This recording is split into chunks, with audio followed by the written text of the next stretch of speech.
1 September বিএনপির প্রতিষ্ঠা বার্ষিকী। ওই উপলক্ষে আমাদের প্রকৌশলী ফজলুল আজিম সাহেব দীর্ঘ সময় কিন্তু হাতে আসতে পারে নাই ওই সন্ত্রাসীর তাণ্ডবের কারণে। তো উনিও আসবেন।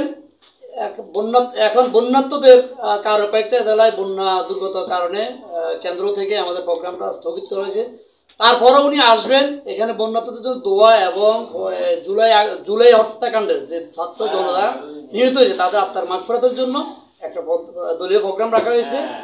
ওই উপলক্ষে আমরা এই আজিম সাহেবের আগমনে আমরা কে কিভাবে যাব এই বিষয়ে দিক নির্দেশনা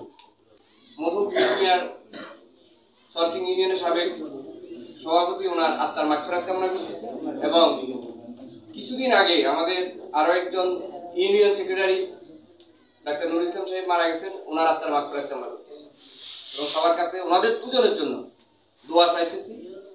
এখন কথা হলো, আমরা রাজনীতি করি আমাদের জন্য বা ব্যক্তি কেন্দ্রিক, এরকম কিন্তু আসলে নয়।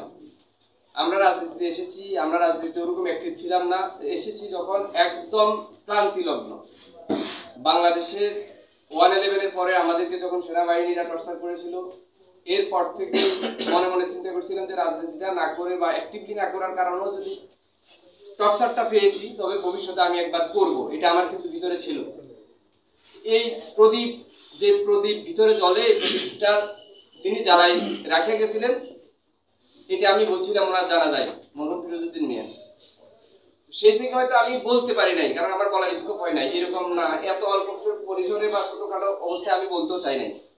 আমরা একটা স্লোগান দেব, আপনারা আমার সাথে স্লোগানটা ধরবেন ইনশাআল্লাহ।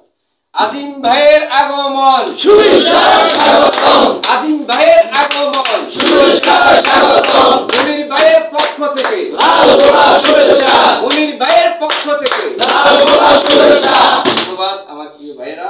আরো মরহুম ফিরোজ মিয়া চরকিং ইউনিয়নের সাবেক বিএনপির সভাপতি সাহেবের সুযোগ্য সন্তান, দুইবারের প্রতিদ্বন্দ্বী এবং মেম্বার মনিরুদ্দিন মনির ভাই।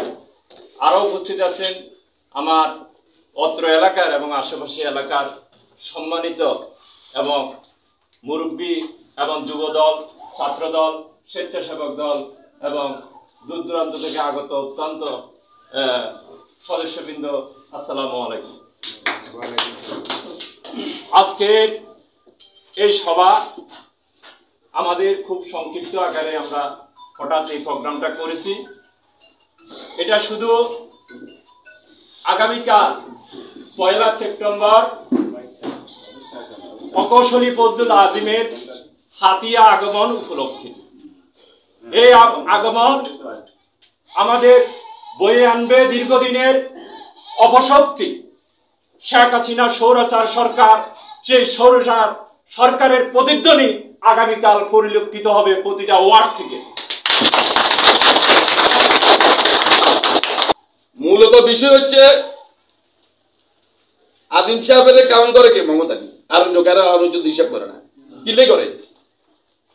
আমরা সচিবালয়, মন্ত্রণালয়, দুর্নীতি দমন কমিশন, খুন, মার্ডার, যতগুলি মামলা মোকদ্দমা আছে এই পর্যন্ত ফজলুল আজিম ছাড়া কারো চালান নাই, কোন নেতা চালান নাই, কোন নেতা চালান নাই।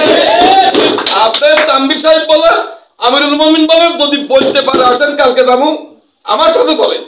যদি বলতে পারে একটা মামলা টেবিলে দিছে মোহাম্মদ আলীর বিরুদ্ধে, এখন পর্যন্ত একটা মামলা টেবিলে দেন। মোহাম্মদ আলী যৌথ বাহিনী আটকাইছে, তো যৌথ বাহিনী আটকাইলে একটা লোকের বিরুদ্ধে তো আপনি সুনির্দিষ্ট অভিযোগ দিতে হইব। অভিযোগ না দিলে কি দিয়ে আটকাইব? লাস্ট যে দিক নির্দেশন আগামী দিনে আমরা আজিম সাহেবের কথা কি লেগে হচ্ছে, তো উনি অল কাজ করে, উনি কাজ করতে না কোথা, উনি অন্ত আওয়ামী লীগের বিরুদ্ধে কাজ করে, আমরা কালে যাবো কাজ করে আজিম সাহেব যাবো কালাই। হেমিয়া কাজ, হেমিয়ার জন্য বেশি কাজ দিঘা করবো, কেন দিঘা সাপোর্ট আইব, দিঘা তারেক রহমানের সাপোর্ট আইব, দিঘা খালেদা দিয়ে সাপোর্ট আইব, আমরা তার কাছে যাবো।